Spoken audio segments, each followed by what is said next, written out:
আরেক শ্রেণীর দায়িত্বশীল হলেন শাসক, শাসক শ্রেণী, তারা দায়িত্বশীল, ব্যবস্থাপনাগত বিষয় তারা দায়িত্ব পালন করে। তাদের নির্দেশনা মেনে চলা এটাও আল্লাহর হুকুম, না শৃঙ্খলা ঠিক থাকবে না। কোন সমাজ, কোন রাষ্ট্রের মধ্যে শৃঙ্খলা ঠিক থাকতে হলে শাসকদের কথা মেনে চলতে হয়। শাসকদের কথা মেনে চলতে হয়। কাদেরকে? জনগণকে, শাসিতদেরকে শাসকদের কথা মেনে চলতে হয়। কোন ক্ষেত্রে? ইন্নামাত তাআতু ফিল মারুফ, ইন্নামাত তাআতু ফিল মারুফ, বৈধ বিষয়, নেক কাজ এবং বৈধ বিষয়, ওই ক্ষেত্রে শাসকদের কথা মেনে চলা জরুরি।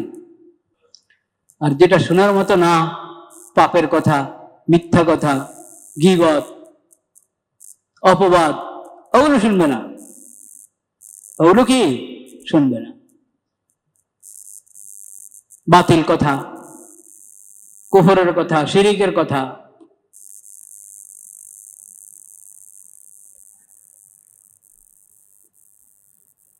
লা ইলাহা ইল্লাল্লাহ, লা ইলাহা ইল্লাল্লাহ, আস-সামউ ওয়াত-তাআ।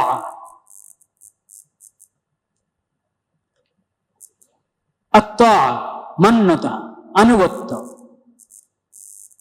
কার আনুগত্য? আতিউল্লাহ, আল্লাহর আনুগত্য করো। আতিউর রাসূলা, নবীজির আনুগত্য করো। ওয়াউলিল আমরি মিনকুম, তোমাদের দায়িত্বশীলদের আনুগত্য করো। কারা দায়িত্বশীল? দুই শ্রেণীর দায়িত্বশীল। এক শ্রেণী হলেন ওলামা মাশায়েখ, যারা কোরআন হাদিসের নির্দেশনা আমাদেরকে বুঝিয়ে দেন, আমাদেরকে কোরআন হাদিস অনুযায়ী রাহাবারি করেন, তারা উলুল আমর, ওলামা মাশায়েখ। নবী করিম সাল্লাল্লাহু আলাইহি ওয়াসাল্লাম বলেছেন, ইন্নাল্লাহা আওহা ইলা ইয়াহইয়া ইবনে যাকারিয়া বিখামসি কালিমাতিন আন ইয়া'মালা বিহিন্না ওয়া ইয়া'মুরা বনি ইসরাঈলা আন ইয়া'মালু বিহিন্না। আল্লাহ রাব্বুল আলামিন ইয়াহইয়া আলাইহিস সালাম, আমাদের নবীজির আগে যে নবীগণ এসেছিলেন তাদের মধ্যে এক নবীর নাম কি? ইয়াহইয়া। তার আব্বার নাম জাকারিয়া। জাকারিয়া আলাইহিস সালাম তিনিও নবী, তার ছেলে ইয়াহইয়াও নবী। বাপ নবী হলে তার ছেলে নবী হবে এমন কোনো কথা না। আল্লাহ যদি নবুয়ত দান করেন, আল্লাহ তাআলা জাকারিয়া আলাইহিস সালামকে নবুয়ত দান করেছেন, তার ছেলে ইয়াহইয়া আলাইহিস সালামকে নবুয়ত দান করেছেন। আমাদের নবীজির মাধ্যমে আমরা জানতে পারলাম যে আল্লাহ রাব্বুল আলামিন ইয়াহইয়া আলাইহিস সালামকে ওহী পাঠিয়েছেন ইয়াহইয়া আলাইহিস সালামের কাছে 5টি বিষয়ের কথা।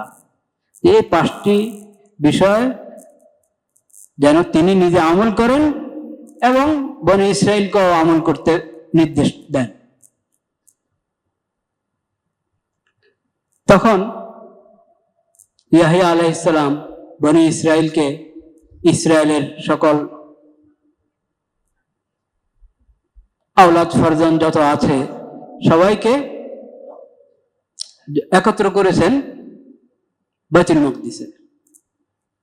বাইতুল মাকদিস পুরা মসজিদ ভরে গেল, একবারে আশপাশও এসে জমা হয়ে তারা বসেছে। ইয়াহইয়া আলাইহিস সালাম আল্লাহর পক্ষ থেকেও 5টি কথা তাদেরকে শোনালেন।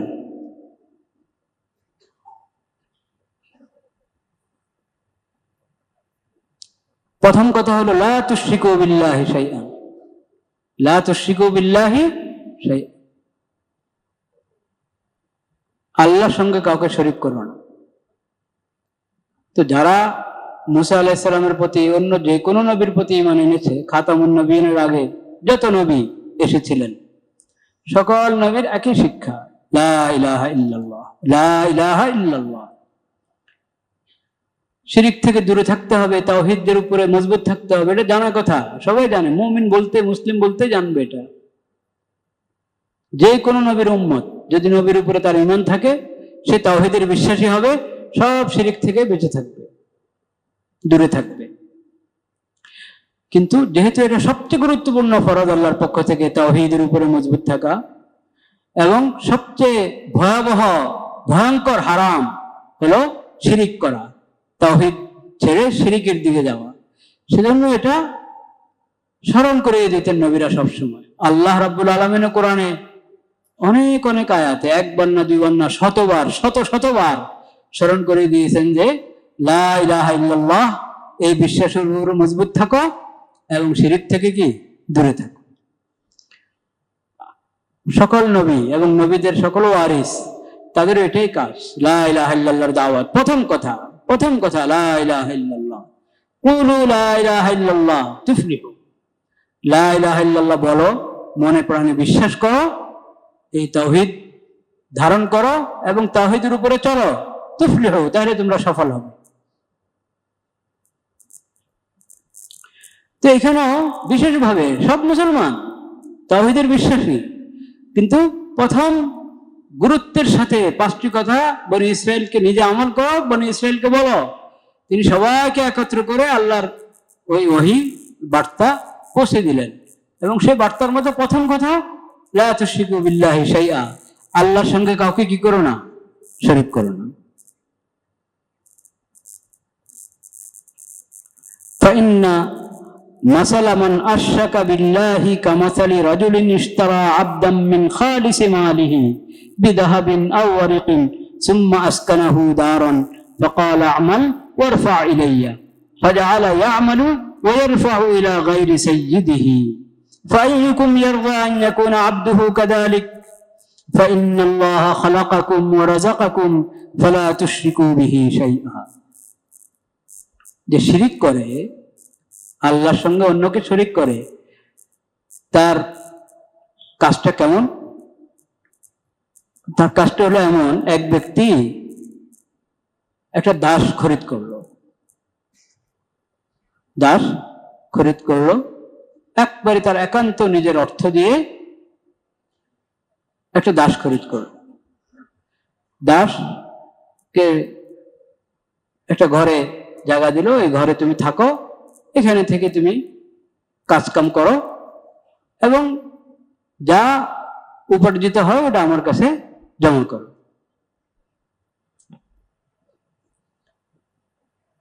লা ইলাহা ইল্লাল্লাহ। সে করলো কি?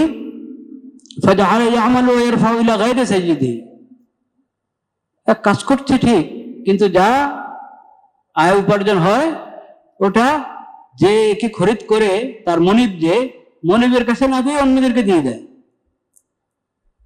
ফাআইয়ুকুম ইয়ারদা আন ইয়াকুনা আবদুহু কাযালিক। তোমাদের কে এটা পছন্দ করবে তার দাস এমন হবে? দাস হলো এক ব্যক্তির, আর সে যা উপার্জন করে ওটা দিচ্ছে আরেক ব্যক্তিকে। এটা কেউ পছন্দ করবে? করবে। এখানে তো হলো দাসও আরেকজনের সৃষ্টি, মনিবও আরেকজনের কি, মনিবও আল্লাহর সৃষ্টি, দাসও কি আল্লাহর সৃষ্টি। যে ঘরে রেখেছে সেটা আল্লাহর দান। বাস কোন কারণে এই ব্যক্তি দাস হয়ে গেছে, ও মনিব, শুধু এতটুক। দুজনেই আল্লাহর মখলুক, দুজনেই আবহাওয়া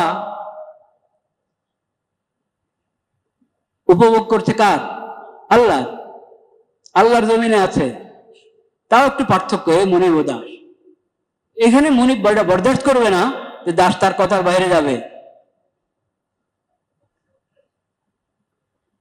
তো আল্লাহ রাব্বুল আলামিন তো খালেক এবং মালিক। আল্লাহ সৃষ্টিও করেছেন তোমাকে, আল্লাহ রিজিকও আল্লাহ দিচ্ছেন, সৃষ্টিও আল্লাহ তাআলা করেছেন। তুমি আল্লাহর মাখলুক হয়ে আল্লাহর রিজিক গ্রহণ করে তোমাকে সুস্থ রেখেছেন আল্লাহ তাআলা, তোমাকে শক্তি দান করেছেন আল্লাহ তাআলা। আল্লাহ তোমাকে সৃষ্টি করেছেন ইবাদতের জন্য, একমাত্র আল্লাহর ইবাদত করবে তুমি। এখন তুমি আল্লাহর ইবাদত বাদ দিয়ে নিজেদের বানানো মাবুদের জন্য যদি ইবাদত করো, তাহলে এটা অন্যায় হবে কি হবে না? হবে। এটা জুলুম। একবারই স্বাভাবিক ছোট্ট একটা উদাহরণ দিয়ে বোঝানো হয়েছে কথাটা। শিরিকের ভয়াবহতা তো অনেক কঠিন, কিন্তু একবার ছোট্ট ওই দৃষ্টান্তের উপরে যদি আমরা চিন্তা করি সহজে বুঝে আসে যে আমি আল্লাহর মখলুক, আল্লাহ আমাকে সৃষ্টি করেছেন, আমার হায়াত মত আল্লাহর হাতে, রিজিক দিচ্ছেন আল্লাহ তাআলা, আমার লালন পালন করেছেন কে? আল্লাহ তাআলা। তাহলে আমি আল্লাহর সঙ্গে অন্যকে কিভাবে শরীক করি? লা তুশরিকু বিল্লাহি শাইআ। এখন যত সম্প্রদায় শিরিক করে,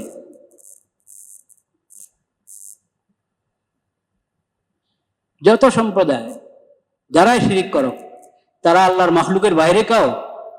সবাই আল্লাহর মাখলুক। সবাইকে রিজিক কে দিচ্ছেন? আল্লাহ তাআলা। সবার হায়াত মত কার হাতে? আল্লাহর হাতে। আল্লাহ তাআলা রব্বুস সামাওয়াতি ওয়াল আরজ, সবার রব আল্লাহ তাআলা, সবার খালেক আল্লাহ তাআলা। কাজে ইবাদত একমাত্র কার জন্য? আল্লাহর জন্য।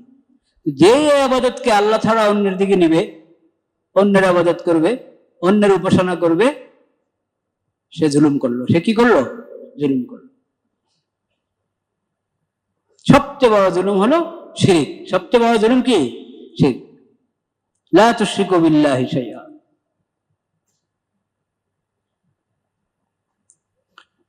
ফাইন্নাল্লাহা খালাকাকুম ওয়া রাযাকাকুম। আল্লাহ তোমাদেরকে সৃষ্টি করেছেন, তোমাদেরকে রিজিক দিয়েছেন, কাজে তোমরা আল্লাহর সঙ্গে কাউকে শরীক করো না।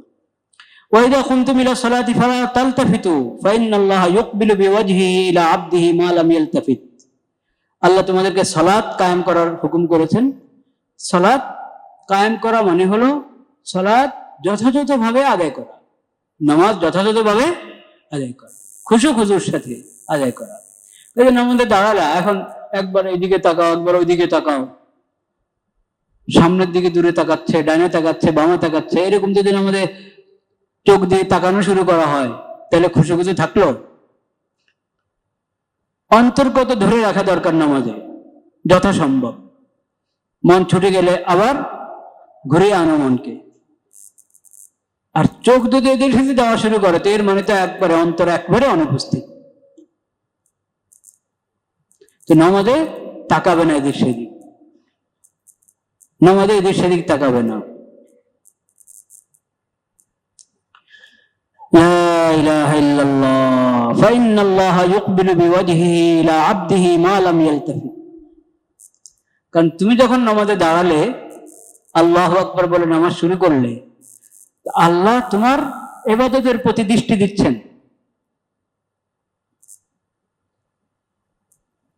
আল্লাহ রাব্বুল আলামিন তোমার দিকে তাকিয়ে আছেন যে বান্দা আমার ইবাদতে দাঁড়িয়েছে, আমার ইবাদতে মগ্ন আছে বান্দা। আল্লাহ তোমার দিকে তাকিয়ে আছেন, তুমি যদি অন্যদিকে তাকাও তাহলে এটা কেমন হবে? বেয়াদবি হবে কিনা? বেয়াদবি হবে। কাজে নামাজে এদিক সেদিক তাকাবে না।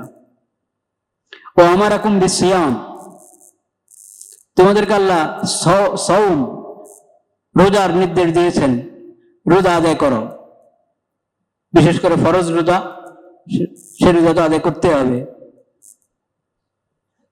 রোজার কি ফায়দা? রোজার ছোট্ট একটা ফায়দা হলো ওয়াইন্না সিয়ামা আতয়াবু ইনদাল্লাহি মিন রিহিল মিস্ক। মিস্কের খুশবু থেকেও আল্লাহ রাব্বুল আলামিনের কাছে রোজাদারের গন্ধ আল্লাহর কাছে আরো বেশি প্রিয়। তেরে রোজা রাখো তোমরা। ও আমারকুম বিসসাদাকা, সাদাকার নির্দেশ করেছেন আল্লাহ তাআলা। সদকা খয়রাত করো। ফরজ সাদাকা যেটা যাকাত, তা তো বটেই, আরো বেশি সদকা করার চেষ্টা করবে। সাদাকার ফায়দা কি? অনেক উপকারিতা। একটা উপকারিতা এখানে বলা হয়েছে, আল্লাহ রাব্বুল আলামিন ওহীর মাধ্যমে জানিয়েছেন। তো ধরো একজন ব্যক্তি, তাকে শত্রুরা বন্দী করে ফেলেছে, এখন তার গর্দান কেটে দিবে, গর্দান উড়িয়ে ফিরবে তার। সে বললো যে আমি তোমাদেরকে কিছু দিই, যা আমার কাছে আছে যতটুকু আমি দিতে পারি, অর্থ সম্পদ দিই, এটার বদলায় আমাকে ছেড়ে দেয়।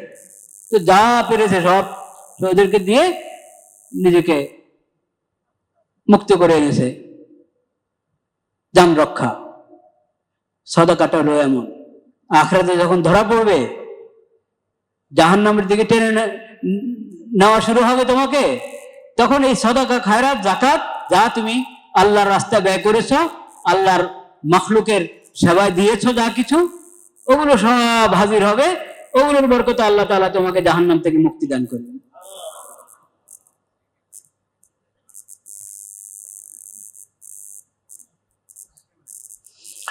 লা ইলাহা ইল্লাল্লাহ।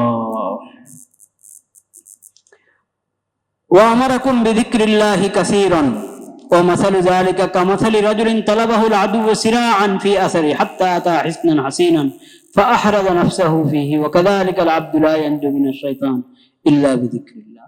আল্লাহ তাআলা তোমাদেরকে জিকির করতে বলেছেন, আল্লাহর জিকির করো। উযকুরুল্লাহ যিকরান কাসীরা, বেশি বেশি জিকির করো আল্লাহ তাআলা। সুবহানাল্লাহ, আলহামদুলিল্লাহ, লা ইলাহা ইল্লাল্লাহ, আল্লাহু আকবার, দুরূদ শরীফ, ইস্তিগফার, কোরআনের তেলাওয়াত, যত ধরনের জিকির আছে। আর সবচেয়ে বড় জিকির হলো 5 ওয়াক্ত ফরজ নামাজ। সবচেয়ে বড় জিকির কি? 5 ওয়াক্ত ফরজ নামাজ। নামাজ আদায় করলে জিকির হয়ে যায়। নামাজ শুরু থেকে শেষ পর্যন্ত জিকির, এটা ফরজ। এছাড়া তাসবিহ পাঠ করা, আল্লাহর প্রশংসা, আল্লাহর বড়ত্ব মাহাত্ম্য বর্ণনা করা, যেভাবে হাদিস শরীফে কোরআন কারীম আল্লাহ তাআলা জিকির শিখিয়েছেন, ওই সমস্ত জিকির করো। জিকিরের ফায়দা কি? অনেক ফায়দা।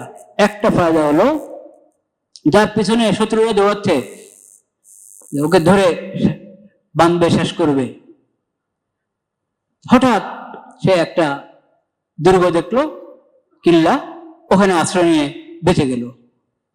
হ্যাঁ, এরকম যত ধরনের শত্রু আছে, নফস, শয়তান এবং আরো যত শত্রু, সব শত্রুর শত্রুতা থেকে বাঁচার জন্য দুর্গ হলো জিকির। কি? জিকির, আল্লাহর জিকির। জিকিরের দ্বারা তুমি বলা মুসিবত থেকে বাঁচতে পারবে, দুনিয়া আখিরাতে সব জায়গায় মুসিবত থেকে বাঁচতে পারবে। এই 5টা কথা, কোনটা নতুন কথা আছে? সব নবীদের শিক্ষা। শিরিক করবে না, সালাত যথাযথ আদায় করবে হুজুর সাথে, সিয়াম যথাযথ আদায় করবে, যাকাত, সদকা, খায়রাত যথাযথ আদায় করবে, এবং আল্লাহর জিকির করবে।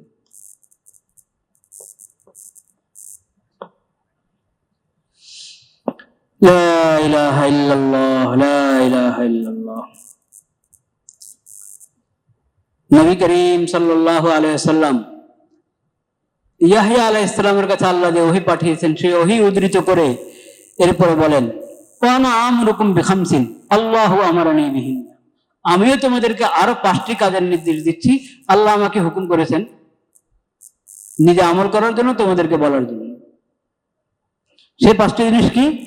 আস-সামউ ওয়াত তাআতু ওয়াল জিহাদু ওয়াল হিজরাতু ওয়াল জামাআতু ফাইন্নাহু মান ফারাকাল জামাআতা কিদা শিবরিন ফাকাদ খালা'a রিবকাতাল ইসলাম মিন উনুকিহি ইল্লা আন ইউরাজি'a ওয়া মান ইদ্দাআ দা'ওয়াল জাহিলিয়্যাহ فإنه من جثى جهنم فقال رجل يا رسول الله وإن صلى وصام فقال وإن صلى وصام فادعوا بدعوى الله الذي سماكم المسلمين المؤمنين عباد الله।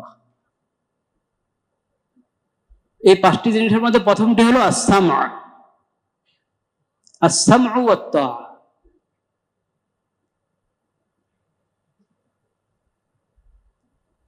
আল্লাহ রাব্বুল আলামিনের বাণী, নবী করিম সাল্লাল্লাহু আলাইহি ওয়াসাল্লামের হাদিস এবং কোরআন হাদিসের আলোকে উলামায়ে কেরাম যে নির্দেশনা দিবেন, যেখানে যেই সুন্দর নির্দেশনা, ভালো নির্দেশনা আমার সামনে পেশ করা হবে, ওটাকে খেয়াল করে গুরুত্বের সাথে শোনা। কোরআন তেলাওয়াত হচ্ছে, খেয়াল করে শুনবো।